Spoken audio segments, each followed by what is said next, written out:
Let's talk about an interesting question that has been heavily debated the last few weeks. It's about Tessa Blanchard. Joshua Weekly writes in and says, what's your take on Tessa Blanchard possibly challenging for the heavyweight championship? She's one of the main reasons I watch Impact. If you're not totally familiar, Arn, the gist is it looks like she's headed for a title shot, and a lot of people believe she's going to win the big belt, the actual main event world title, not the women's belt, but the men's belt. And I guess you wouldn't be able to call it that anymore because Tessa would have it. What do you think about one of the ladies winning the big belt?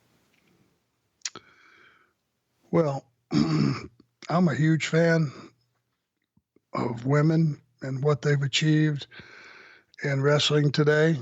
I have a running joke with my wife. If you'd have told me 20 years ago that a woman was going to be a better worker than I was,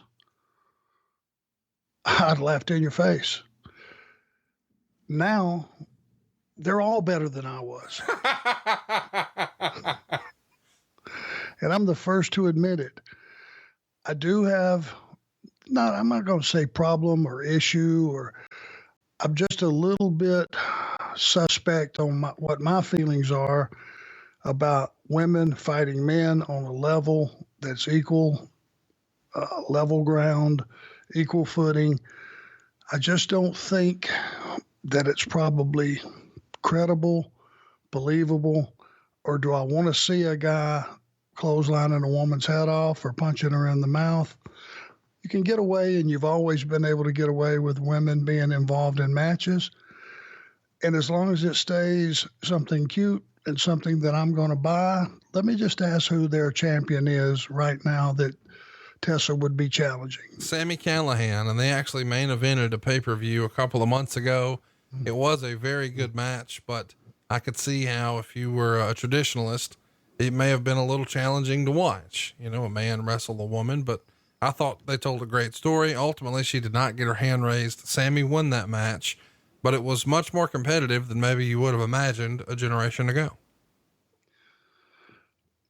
I would have to see it and break it down in my head, and as a human being first, see if I'm going to buy any of that, because it's hard to become a wrestling fan unless you have a working knowledge of what you're looking at, as that fan who goes, well, okay, I'll buy that. She outmaneuvered him a little bit. But when it gets to the point of where a woman is just steamrolling a man, and she's not as strong, she's not as fast, she's not as tough, and you're trying to push that envelope a little further than it should be pushed, to where it's not she's outmaneuvering him and she slapped him in the face, which caused him to chase her. And as she rolls back in the ring and he rolls in behind her, she takes advantage of a situation. All plausible things that could happen.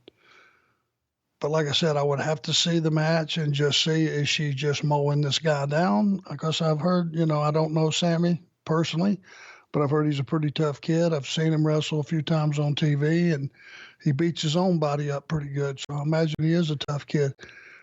I'm not sold on that being a 50-50 situation where all things are equal. Tessa beats Sami Callihan straight up. I don't know, but certainly women have evolved and made themselves a huge, huge, huge commodity in this industry. You look at Becky and Sasha and Charlotte Flair and Nia Jax and, Natty. And I'm a huge Beth Phoenix fan from back in the day. Beth was a badass before badasses were popular, Beth was the original badass. I go all the way back to Jackie. And, there's been a lot of tough ladies come along who've paved the way, China, for the girls who have taken the slack, picked it up, and put them at a new level performance-wise. And on any given night, any of those combination of ladies can steal the show. And I'm very proud of all of them. Boy, Robert Noss wants to put you on the spot. He says, if you had to pick, who do you think's a better in-ring performer, Charlotte or Tessa? I don't know. I haven't seen enough of Tessa. I know that Charlotte's as good as there is. And what I've seen from Tessa, she's pretty damn good too. I've only seen 2 or 3 things she's done on television, but in the short amount of time that she's been in the business, how long has she been in? 3 years? Is that about right? Yeah, not too much more than that. Yeah. Maybe. That's not a long time. You know, she's really come a long way. And funny story with Tessa, when we were put into the Hall of Fame, Tully and myself had, that was 2012, made the rounds doing the radio stuff during the mornings, you know, before we were had all our other appearances. And she wanted to go with us. And she was just a kid then. I don't know how old she would have been, maybe 18, 19, somewhere in there. But she was just tagging along watching Tully do what he does as far as media, but she had never seen that part of him in the business because he was already out when she was just very, very little. So that's the day she got the bug. Now he's telling me this story. He said he couldn't get her to shut up about it, wanting to be in the business after that media tour that we took and the way the fans responded to us and all that stuff. So that's when she caught the bug. Some point in time, she got trained, and now we have the product that we have today. I do know this. Before Rick's dead, before I'm dead, before Tully's dead, if there's a smart promoter out there who thinks he's half-ass smart, considers himself smart, some type of union of those 5 people should probably take place somewhere in some scenario, whether it's Charlotte and Tessa's partners or whatever the case may be, with the old timers, you know, giving them some insight as to how they can make this better, which would be Tully, myself, and Rick.